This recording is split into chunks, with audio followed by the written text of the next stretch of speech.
Sahlan, sahlan. We stopped at ومن تيقن حدثا وشك في ارتفاعه فهو محدث. Mas'ala in wudu. The topic we discussed was Asbabul Hadathi. What breaks the wudu? And there were 4 things that we said breaks the wudu. We said passing anything through the front or the rear exit. We said number 2 is Zawalul Aql, is unconsciousness, whether through sleep or whether through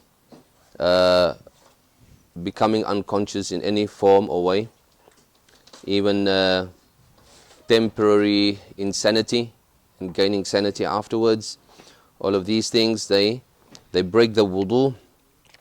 التقاء شيء وإن قل من بشرتي الرجل والمرأة, touching any skin part of the opposite gender, al-ajnabiyaini, of people who are unmarriageable kin, obviously touching your unmarriageable kin or marriageable kin rather, your marriageable kin that will break your wudu, which is ajnabi, people that you can marry. They are considered what? They're considered ajnabi. So in the Shafi madhab, your wife is also included into that category, and the husband. But any person other than the marriageable kin, meaning the unmarriageable kin, which is like your mother, your aunties, your daughters, and stuff like that. This for the men or vice versa for the woman. This does not break your wudu. We covered that, and then finally the 4th one is touching the private part, and we went into detail with that. Now we've got a few masail that we need to cover before we end off this chapter, before we get to Bab Qada il-Haja, using the lavatory. Qada il-Haja, using the lavatory, going to the bathroom. So let's start off with this particular mas'ala. Ustaz Jawad, do you want to read for us? وَمَنْ تَيَقَّنَ حَدَثًا وَشَكَّ فِي ارْتِفَاعِهِ فَهُوَ مُحْدِثٌ.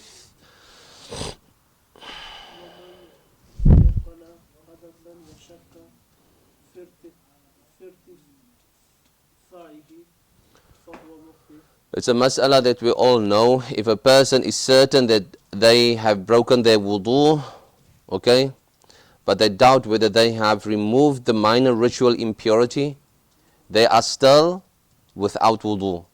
They don't have wudu. They're still in a state of hadath, which means minor ritual impurity. Somebody has broken a wind or something, to put it very basic. He's certain about that. But now, a couple of hours later, he doubts whether he has taken wudu or not. Happens. I doubt whether I've taken wudu or not. If I don't have any certainty on the aspect of wudu, then I'm still in a state of hadath.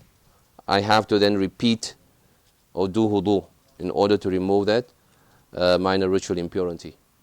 Okay, لأن اليقين لا يزول بالشك. This is a qaida. Certainty can't be removed by doubt. It's a qaida al-Islamiyya, qaida shar'iyya. Al-yaqinu la yazulu bishak. Certainty can't be removed by doubt. وَمَنْ تَيَقَّنَ, carry on.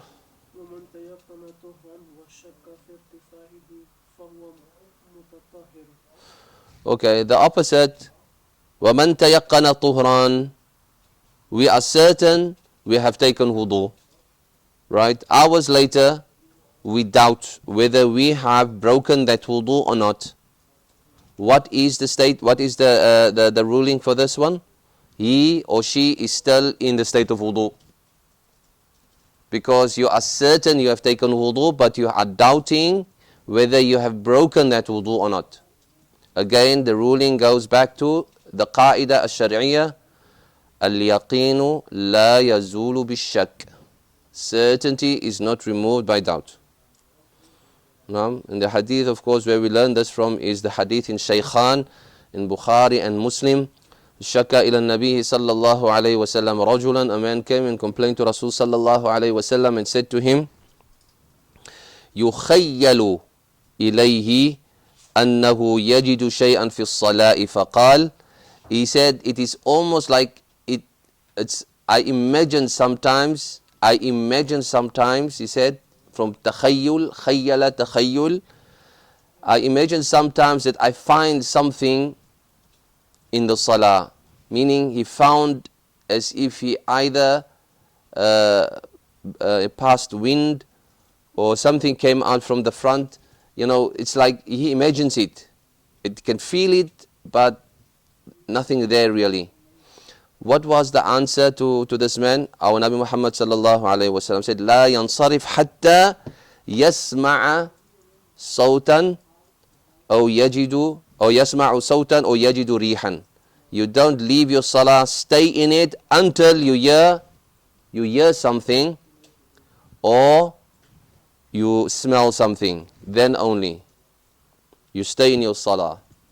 Alright? So what does it mean? You're still on tahara as long as yaqeen has not come to you. What will give you yaqeen, certainty? If you smell something and you hear something, then you will know, oh, yaqeenan. Okay, but this takhayyul, this feeling that you get in the salah, sometimes people have come with these masail to myself, and maybe you have experienced this. Don't leave your namaz until you smell something or you have heard something.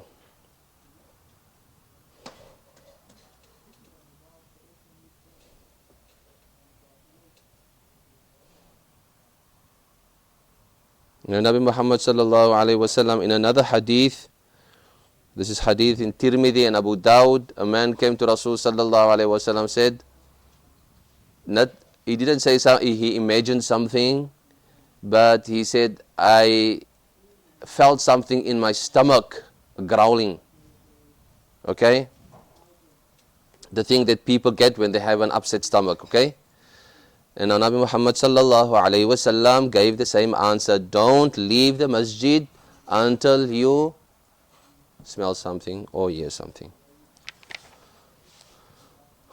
Carry on, Jawad. فَإِن تَيَقَّنَهُمَا وإن تيقنهما وشك في السابق منهما فإن لم يعرف ما كان قبلهما أو عرفه وكان طهرا وعادته تجديد الوضوء لزمه الوضوء.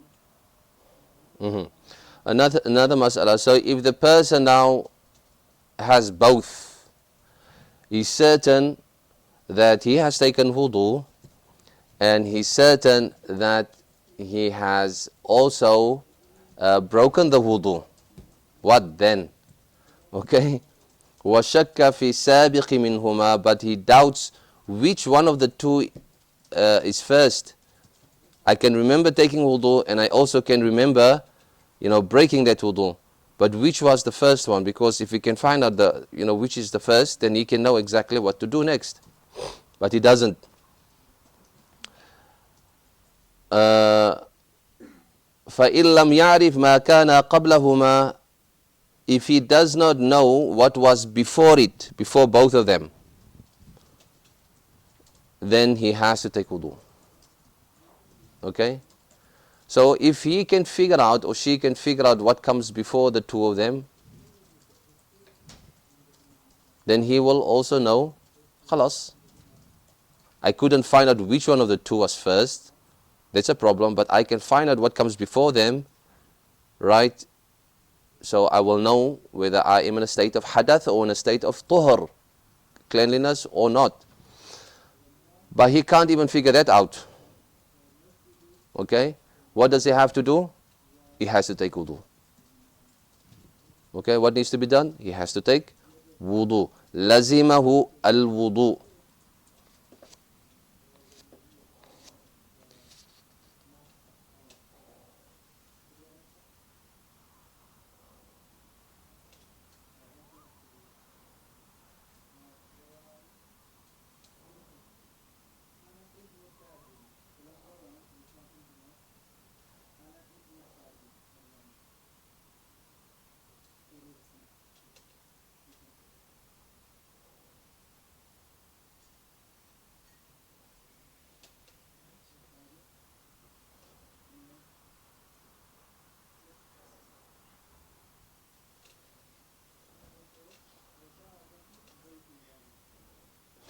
Or for example, أو عرفه وكان طهرا, or he knows what happened before.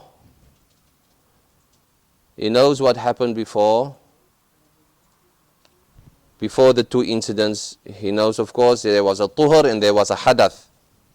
But now he figured out, well, I know I was tahir. I did take a wudu before these two incidents in my mind. Okay? What does he have to do? He has to take wudu. Okay? Because that tuhur that he knows about cancels out the other tuhur and leaves him with hadath, so he has to take hadath. He has to take wudu because he's in a state of hadath, just as a precautionary measure. Or for example, he had an aada, he had a routine where he constantly take wudu, tajdeed al-wudu it's called. Okay? He had a routine of making wudu constantly. Even in that particular instance, we say you're in a state of hadath because your routine is a routine of taking wudu for a hadath, taking wudu for a hadath, taking wudu for a hadath. Okay? So you're in a state of hadath, so just do it again. Okay? وَإِن لَمْ يَكُنْ عَادَتُهُ, وإن لم يكن عادته التجديد أو كان حدثا فهو الآن مطهر. or for example, the person figured out that he was in a state of hadath. He was in a state of hadath before these two things that bugged him. Have I taken wudu first or have I done the hadath first? Which one? But he knows before that he was in a state of hadath. If that is the case, then he is in a state of tahara. Okay?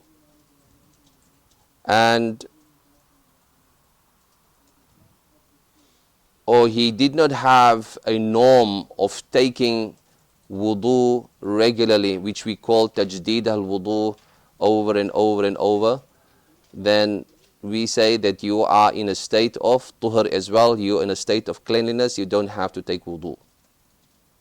This is for that mas'ala that we have spoken about. The person who doubts, he's got yaqeen on both tahara and hadath.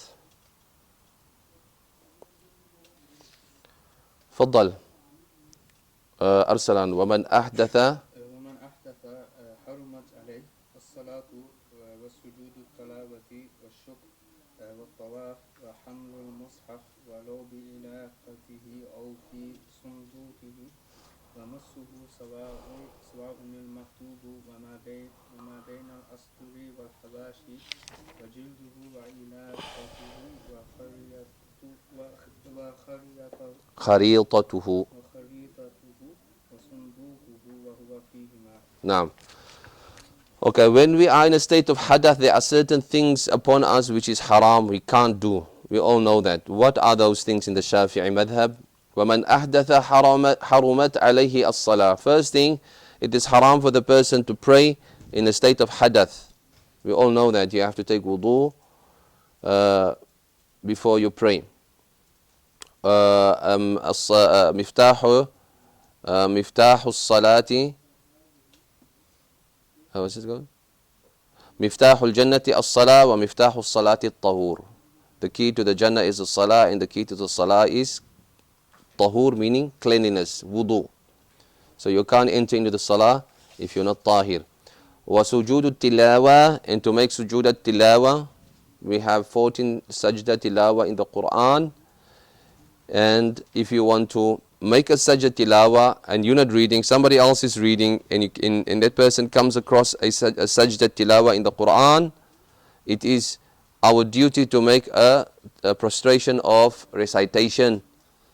Can I, if I'm not in wudu? No, you can't. وَالشُّكْر, and sujood al-shukr. Somebody says, MashaAllah, you have now just passed your exam, qualified doctor now. Sujood al-shukr right there. But if you don't have wudu, you have to give it a miss. Okay? وَحَمْلُ الْمُصْحَفِ. It's funny. When I was given my residency in this country. I mean, this is Judas Shukr. I don't know if I was right or wrong. I can remember it was on the pavement. Allahu Akbar. Okay. والطواف والطواف, okay, as well as the tawaf around the Kaaba, you have to have tahara. Now, hamlul mushafi, carrying the mushaf, walau bi alaqatihi aw fi sunduqihi. The masahif sometimes are carried with a alaqa, meaning a rope, tied up with a rope and then you carry it. That is also haram to touch the alaqa. In the Hanafi madhab is a different story. Or in the sunduq, some of the Qur'ans had a box. Nowadays we call it a book bag. It's also haram to touch the book bag with a Qur'an in it. The Shafi madhab is very strict on that one. Sawa anil maktub wa ma bayna al astur wal hawashi. Even though sawa in al maktub, even though touching the written Arabic of the Quran, or in between the lines of the Quran there might be some tafsir, can't touch that either. And even if there is hawashi marginal notes on the book but the Quran is in the middle, you can't touch that either. Because in the Shafi madhab, the entire book in which the Quran has been written, even though it's got notes in between the verses, like some Qurans have, some, Urdu explanations or whatever, some of them have hawashi, they have marginal notes, quite a lot of them. You can't touch the hawashi, you can't touch, I'm touching the explanation, I'm touching the letter with my finger. When people use the finger to read, for example, they put their finger on the explanation. You can't do that, it's haram. Faddal. Sheikh, what about the Qurans and our phones? Yeah. With the phones, there's like two screens that you're actually touching. You're not touching the actual letters of the Quran. It will be considered haram. It takes the hukum of the lawh. The lawh, which means you get those blackboards that they use. Alright, so if you write Quran on it, it gets the hukum of Quran right there and then. If you wipe it off and you write something else on it, it gets the hukum of what's written there. Okay? So the same with the phone. If you have the Quran open on your phone, you have to treat it as a Quran for that moment. Okay? Because the phone is a device that gives you multiple choices. Do you want to read the news? Do you want to read a book? Do you want to read the Quran? You choose. So if you open the Quran, you treat that phone as a Quran at that moment. Okay?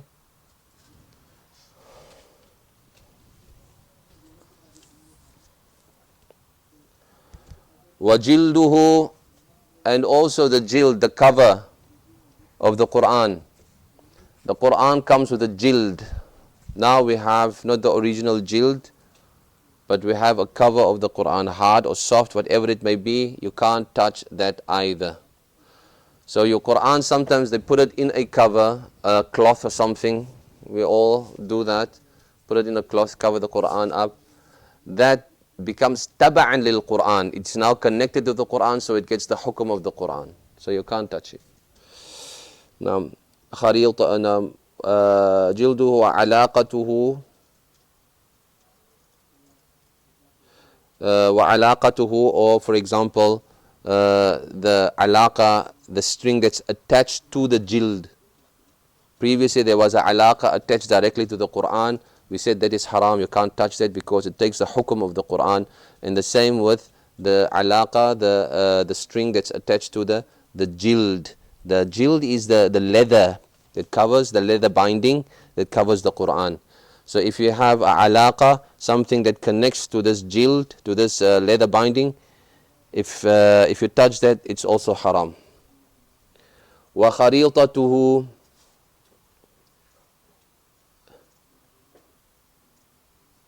وَصُنْدُوقُ وَهُوَ فِيهِمَا. خَرِيطَتُهُ, the string or the bag in which the Quran is, because I've got for some reason translated as bag, but could also kharita, the bag or the string that's attached to the Quran, the string, that is also haram. You can't touch it. Exactly, yes, that one. وَصُنْدُوقُهُ, and then the box in which the Quran is, whilst the Quran is in it. So the bag and the box with the Quran in it, it becomes haram to touch it. But if the box is separate from the Quran has been taken out, you can pick the box up, you can carry the bag, because now the hukum is just a bag.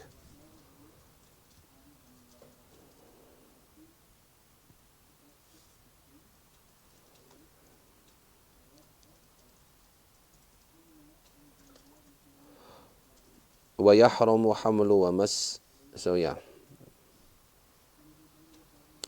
So we've discussed that if the Quran is out of the box or out of the bag, it's jaiz to pick up the box or the bag. But if it is in the box or the bag, it becomes haram. فضل أرسلان. وكذا يحرم. وكذا يحرم مس وحمل ما كتب لدراسة ولو آية كاللوح وغيره، ويحل حمل المصحف في أمتعة، وحمل دراهم ودنانير وخاتم وثوب كتب عليهن قرآن، وكتب فقه وحديث وتفسير فيها قرآن، بشرط أن يكون غير القرآن أكثر. نعم. So this masala, وَكَذَلِكَ يَحْرُمُ مَسُّ وَحَمْلُ مَا كُتِبَ لِلدِّرَاسَةِ. So sometimes we have books, sometimes we have a lawh, like a little whiteboard, and we write an ayah Quran on there for the kids, for example, as teachers. Maybe وَبِالْوَالِدَيْنِ إِحْسَانًا. Let the kids write it down. It's an ayah of the Quran, isn't it? And that's the only thing that's written on it. It is haram to touch it with wudu, without wudu. Alright? Or books that are used for dirasa, notebooks. Question? Is the only if the ayah alone is written? Yes, yes. So if there's something else that's also written on the whiteboard? Yeah, we'll come to that, yes. If there's something else written on it, of course, if it's more than the letters of the Quran, it becomes jaiz to touch it, because now it becomes a different book. If it's more than the Quran.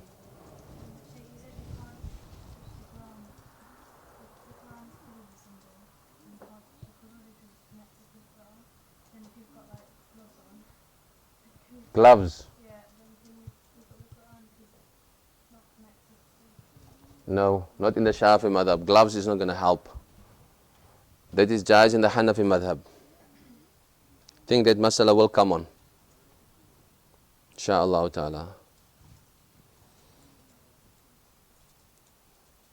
ما كتب للدراسة ولو آية, even if it is one ayah. Like for example, Ibn Aqib al-Misri says, like a lawh. And the lawh he's talking about, a lawh is a board. It's not this kind of board we're talking about. We're talking about what the students carry with them. In those days, they used to have a lawh, because it used to be easy. Karasi, books used to be expensive. Not everybody had money. By the way, I've got some old, what they called karasi. Karasi used to be a notebook. A notebook. I have some old notebooks that designed and binded on the way in the manner of 500, 600 years ago. I've got a few, I'll bring it in. They're empty, there's nothing in them. But some brother who sold them in his bookshop is now moved. He said, take these and present it to your students. So imagine, they are quite big and they're quite heavy. And how difficult it might have been for students to travel with their books and their karasis from one place to another, And those were the days when they didn't have these trolley bags that we have now. We could just, let's go, bring the karasi. Those are the days where you had to have some muscles to carry your books around. Okay. Anyway, so the lawh we're talking about is those small black boards they used to use in those days. Or any board, sometimes it was just a plain wooden board. Like for example, the Mauritanian schools of Hifz al-Quran, they have a wooden slate. Okay, a wooden slate that's quite long, and it has like a handle at the bottom, where they and then they write on it. I don't know what exactly they used to write with on these boards, but they write Quran on it. It can be wiped off after the Shaykh has checked it, and they have read it to the Shaykh, and then they can go and memorize that portion of the Quran, and then a new ayat or surah is written on it after they've memorized it. So those are the kind of alwah we're talking about, or similar to that. وَيَحِلُّ حَمْلُ الْمُصْحَفِ فِي أَمْتِعَةٍ. It is halal though to carry a Quran in a bag with other belongings. So if you have a bag, this is where the Shafis get away with this thing now. So you thought, well, yeah, the Shafi is very strict, if the Mus'haf is in the book bag and can't touch the bag, that bag becomes haram. Yes, it's true. But if there's other things in the bag, like stationery, like other books, it becomes jaiz to pick the bag up. Even though the other things in the bag is less than the Quran in weight or something small. So if there's, for example, you just got 2 pens in the book bag, and the other thing is the Quran in the book bag, you can intend to pick up the pens with your intention. Alright? You get that? So I intend to pick up the pens. But there's a mushaf in it. No, I'm not intending the mushaf, I'm intending the pens, to move the pens from my house into the car, for example.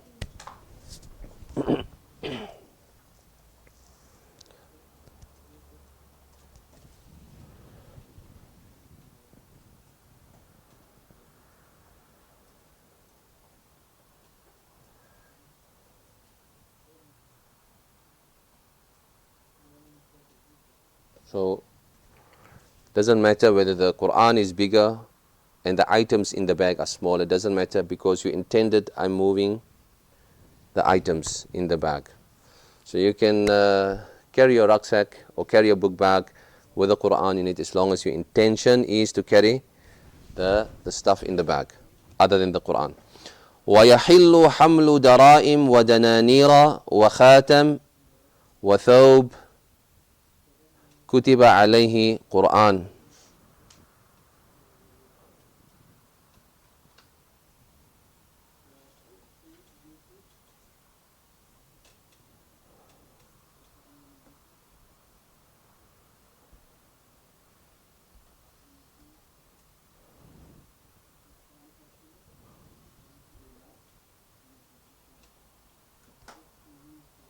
No. So وَيَحِلُّ حَمْلُ الدَّرَاهِمْ. It is allowed to carry the darahim. If you have darahim, those were the days when the Quran was written on the darahim and the dananir, the silver and gold coins. They were like La ilaha illallah, and I don't know what else. I know about La ilaha illallah Muhammad Rasulullah was written on the darahim.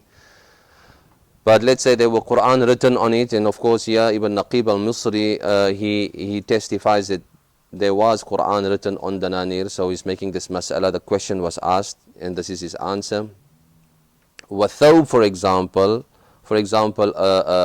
you've got a jubba, a thawb. A thawb is this is the thawb. This is your thawb. Okay, your jubba is the coat that goes over. Right, that's your jubba. This is your thawb. So it's more linked to your body. So if there's ayat Qur'aniyah written on it, and you've got the khatam, a ring, and which is Quran, it is jaiz to wear it, because your intention is not to read the Quran from it. Your intention is not to use it for qiraatul Quran. Your intention for this is to wear it. But of course you can't go with this garment into the lavatory. Okay, but to have it on you is jaiz. And it's jaiz also, it's permissible, كتب الفقه وحديث وتفسير فيها القرآن. And it's also jaiz to pick books of fiqh, books of hadith, books of tafsir up with your bare hands, even though you are not in wudu. It is permissible on condition بشرط أن يكون غير القرآن أكثر, with the condition that the writing that is not Quran, meaning the sharh, the commentary, is more than the verses of the Quran.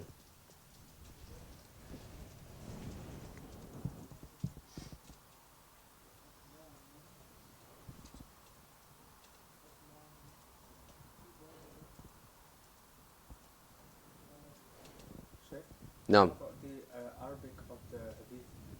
Can you touch the yeah, the Arabic of the hadith you can touch, it's not Quran. This hukum is solely just for the book of Allah. لا يمسه إلا المطهر. Nobody touches the Quran except those who are clean and pure. No.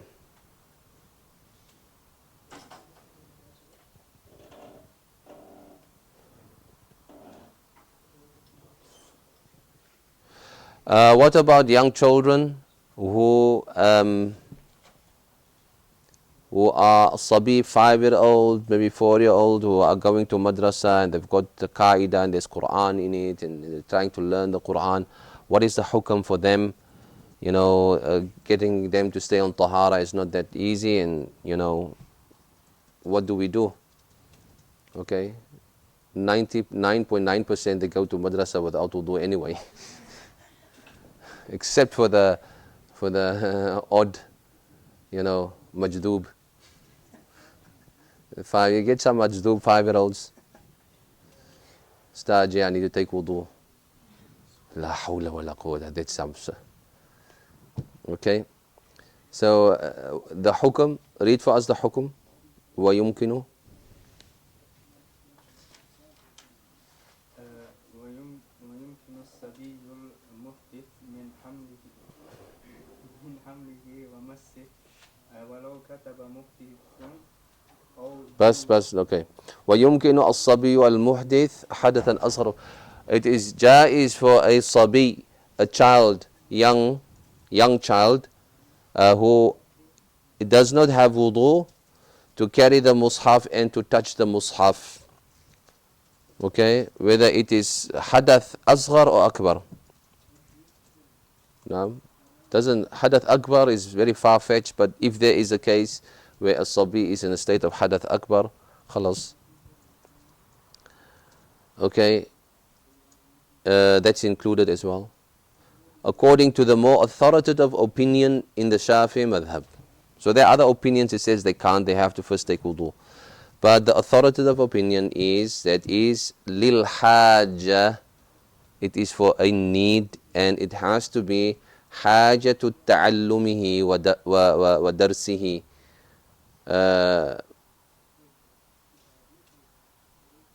So he has to, he can carry it for the purpose of learning and education.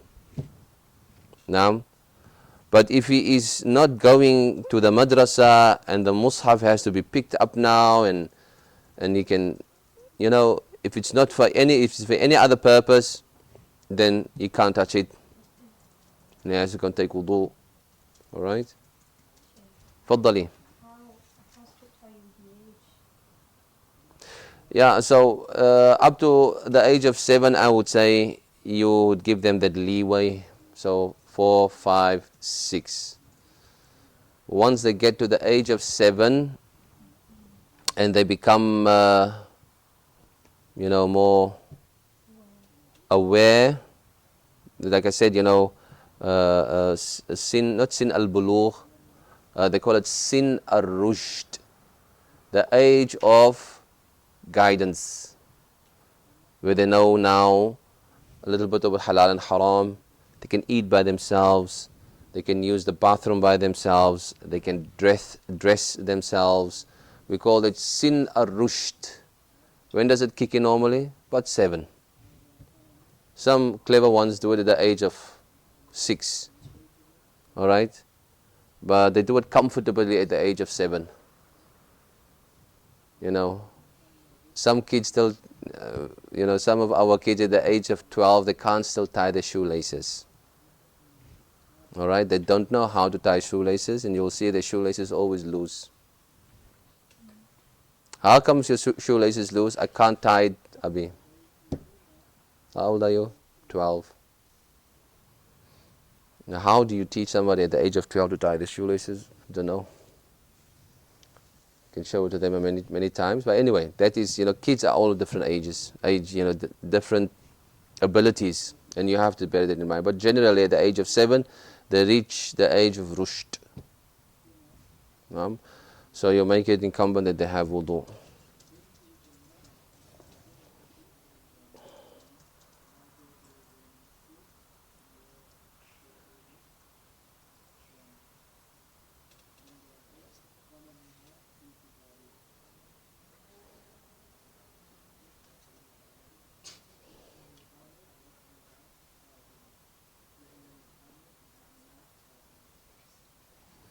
And the reason for that is, listen to this, the reason why we allowed for them, for this particular purpose only is, لِمَشَقَّةِ الدَّوَامِ الطُّهُرِ, because it's difficult for them to maintain their wudu. Naturally, child goes to the bathroom much more than an adult.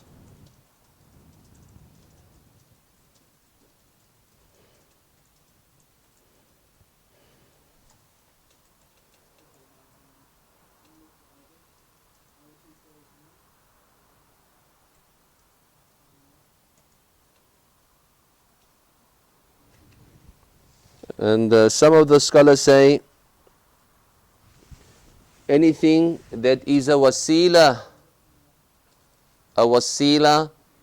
to education and to studying the Quran, meaning a means to get the child to learn Quran, is also allowed. For example, if the teacher says to the student, go and get the Quran, all right, the student can go and get the Quran for the teacher even though he's not on wudu, because the teacher is the wasila for the child to get educated, so jais. So the teacher can touch the Quran without wudu? No, if the teacher tells the student to go and get the Quran for me, all right, then it's jais. And the student, obviously, he's like 5 years old. Come put it, go get the Quran there for Ustad, you quickly go. Run there on the shelf, there, that one, this mine, and go. He gets it, brings it to the teacher, that's fine. Lazy teachers, yeah, we all get them. فضل ولو كتب المحدث ولو كتب محدثا أو جنوب قرآنا ولم يمسه ولم يحمل جاز. Okay, so let's say a person, the ustadi, your teacher, or your whatever state you are in, junub or minor ritual impurity, but you write on the board without touching the board. Your pen is the only thing that's writing. You're writing with a pen. Your hand is not on the board or on the book, resting on the book. You're writing an ayah without touching the book. That's jaiz. Okay. It's jaiz. And that goes with anything. If you write it on your phone, if you write it on a tablet or iPad, whatever, it's all jaiz. Now, as long as you don't touch the iPad or the board. Why doesn't the glue work? Pardon? Why doesn't the glue work?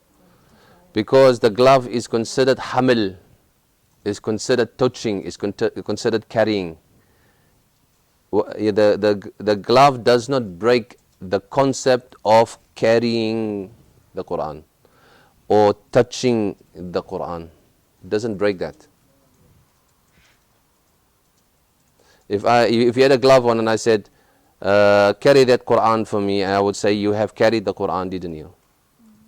So it's all going back to the concept of carrying and touching.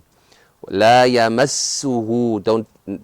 The word mas includes a person with a glove. The word mas in the Quran includes somebody that has a glove on and he touches something. That is also mas. All right.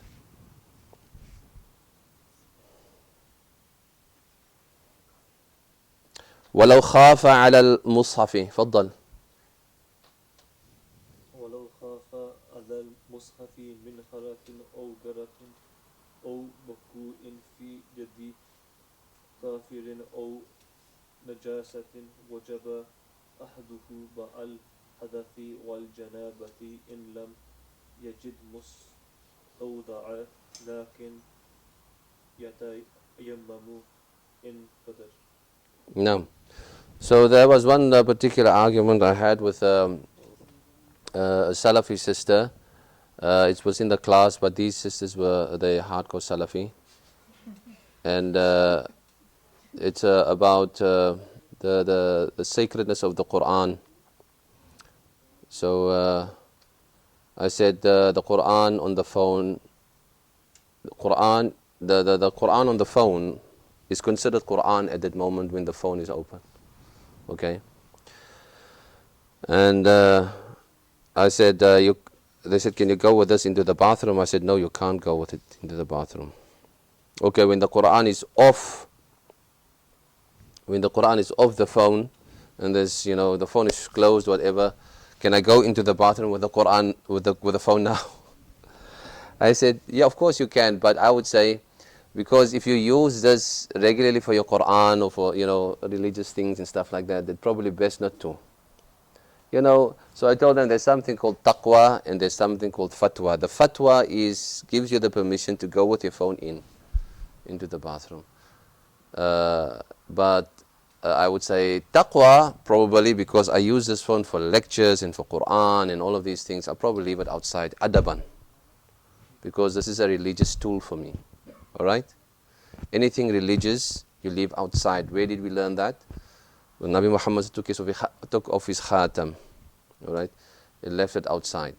So religious symbols, we leave it outside, and then we go into the bathroom. So this is like a religious tool for me. I will leave it outside. Adaban, but that is taqwa. Fatwa ma'alish, go ahead. So they said, well, but what if somebody can steal it? If I leave it out, somebody can steal it. Okay? Or somebody can nick it. So I said, okay, fine. In that particular case, then you take it in with you. But they didn't understand it because they want hadith, they want proof.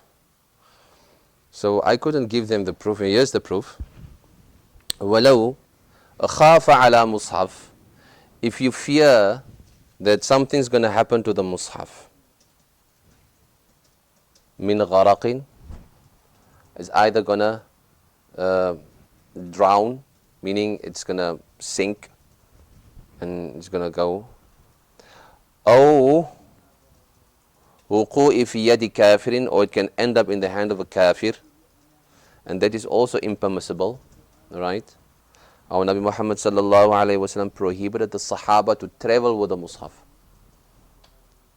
You can't travel with the mushaf, you leave it at home. Why? Because MadIna at that time was the only place where the Quranic script was safe. Out of the sanctity of the Quran, we leave it at home. Don't travel with it. Only if it is another Islamic country. And there was no other Islamic country, okay, at that time. So it tells us that the Quran is very sacred. Aw najasatin, or for example, a dog might come and sniff it and lick it or whatever. Wajaba akhduhu ma'al hadath. Then it's wajib for you to take it even though in a state of hadath. Naam. Wal janabati. And you can be in a state of janaba as well. To do what? To protect the Quran. Okay? To protect the Quran. So if you see a Quran being thrown on the floor, somewhere in the street, you are in janaba or you are in a minor ritual impurity, to see such thing, you should go and pick it up regardless of the state that you are in at that moment. in terms of your tahara, your cleanliness. Go and pick it up, clean it, put it in the car, in your bag, and take it home. Okay? Okay, so it's jaiz for you to pick it up, to safeguard it on condition in lam yajid mustawda'an lahu. If you can't find a safe haven right there and then to put it in.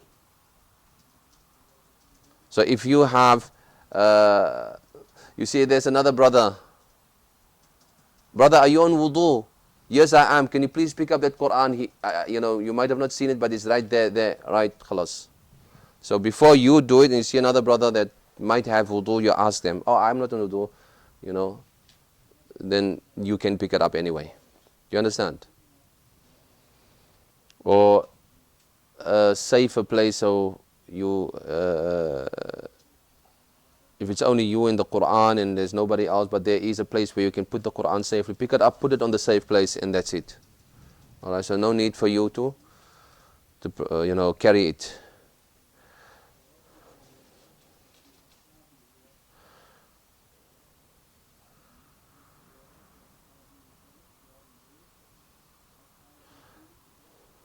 So, if there is a mustawda,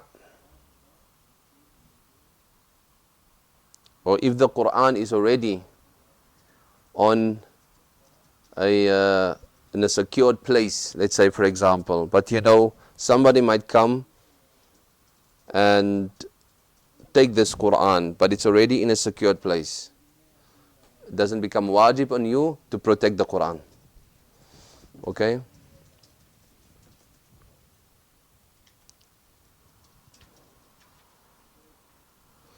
But if there's no mustawda, if there's no secure place for the Quran, and you see that the Quran is going to be touched by somebody that's not a Muslim, for example, an animal, or somebody might steal, or whatever, damage the Quran, tear up the Quran, because this is now something that is, some insane people do tear up the Qurans publicly on social media. They show us and burn it even. You've seen that. So it is our duty to protect that Quran. So if you see the Quran is in danger and you need to put it in a safe place, it is sunnah for you to take tayammum and then put it in a safe place if there is time for you to take tayammum. Alright? There's no water. If there's no time and you need to do it very quickly because people are coming and these people don't have any respect for the Quran, you pick it up regardless of the state of tahara you are in.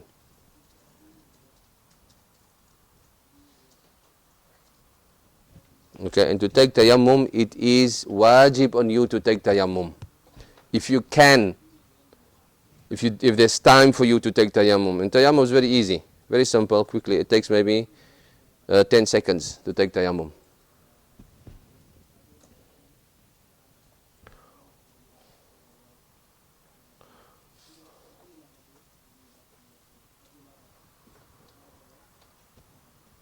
Sheikh, is it tayammum just because of the speed of it? That you can just do tayammum? Yes, because of quick speed of it, yeah. Because it's wajib to touch it with tahara, you have to take wudu. But now obviously, you, for the safety of the Quran, you try to protect it, but also you have to have that respect for the Quran at the same time. So tayammum, if you have time to do it, wujuban is wajib. Eat once, eat twice. That's it. Where's the Quran? You put it.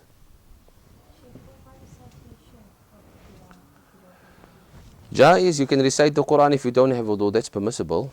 It's must. Yeah, if you are in a state of janaba, it's not permissible. Okay, the sister is not praying. It's not permissible. If a brother is in a state of janaba, it's not permissible to read the Quran. Naam. In the Hanafi method, we have an exception for du'as, or if you read it at Hukma, for example, for a teacher, especially for sisters, it has more evidence. An exception, I don't know if that is true in the Hanafi madhab. Hanafi madhab is very strict when it comes to reading certain ayat. of the Quran? Du'as, you mean? Du'as are okay to say. Du'as are fine, but it's Quran. Du'as in the Quran. Yes, Quranic du'as they say. All right. Okay. But also just reading, like if there was an ayat, for example, if the sister is a teacher and it's her time if she can't, Mm. you would break up the words and maybe say a couple of words at a time. So it's not Is that the Hanafi madhab or is that taken from another madhab? Ibn Abidin. Most likely for me. Yeah. So even the teacher can break up the words. It's good to know because I always came across Hanafis that are very strict. You know, I can't read, I can't. Then I would give them the Shafi opinion because that what you just mentioned is a Shafi opinion. Okay.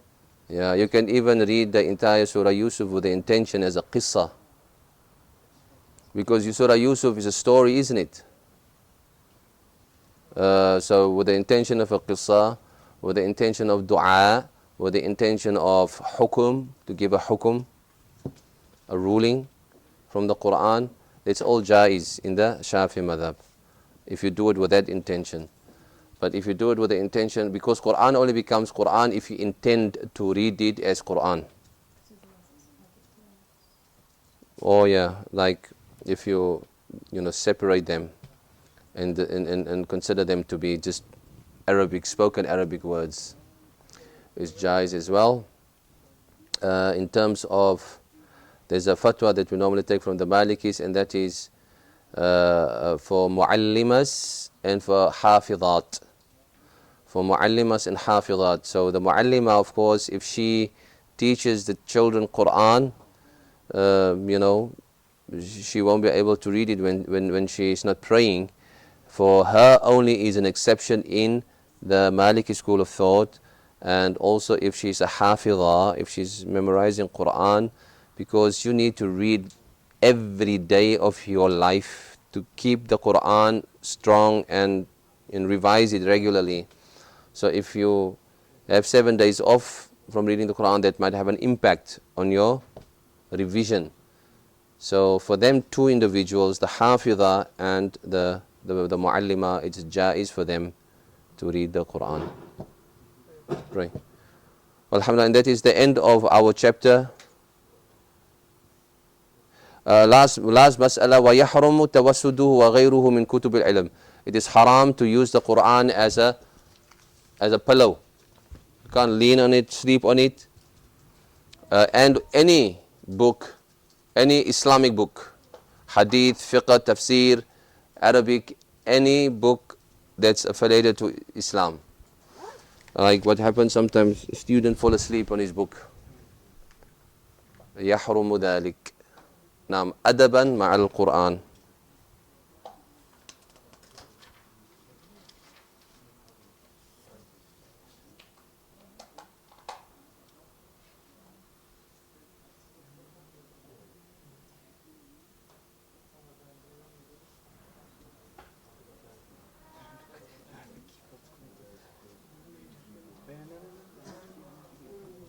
Yeah, there's one. Okay, anyway.